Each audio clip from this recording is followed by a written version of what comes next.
Scott. I've been reading that Poland is on the edge.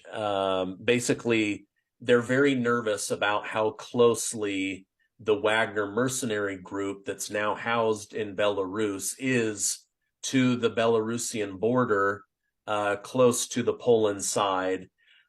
Is there beef between Poland and Russia, or is this just Poland being defensive of Ukraine and that's provoking Russia? Or do you have any history or backstory on why they would be so nervous about the Wagner mercenary group, or is it just that this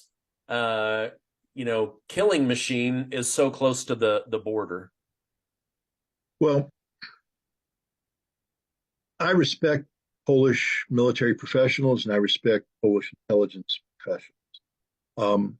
Not politicians, but professionals. And any military professional and an intelligence professional um, will make the following assessment about Wagner in Belarus. One, there's only 8,000 of them. Two, they're lightly armed. They've been disarmed of their heavy weaponry. Three, they operate within a mandate set forth by their relationship with the Belarus government.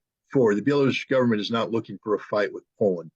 Five, the Belarus government has an agreement with Russia not to allow Wagner to reconstitute itself in a way that mirrors that which existed in the Donbass in June of this year when Wagner carried out what was a de facto insurrection against the Russian government.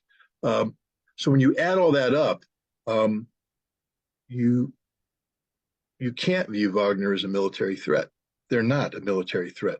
The scope and scale of the violence taking place in Ukraine today, we're talking about, armies that are hundreds of thousands strong, well equipped with artillery and everything. What made Wagner an effective fighting force wasn't just the skill, the tactical skill of the individual Wagner fighter and the operational proficiency of the Wagner commanders, but they were backed up by the might of the Russian military. They had tanks.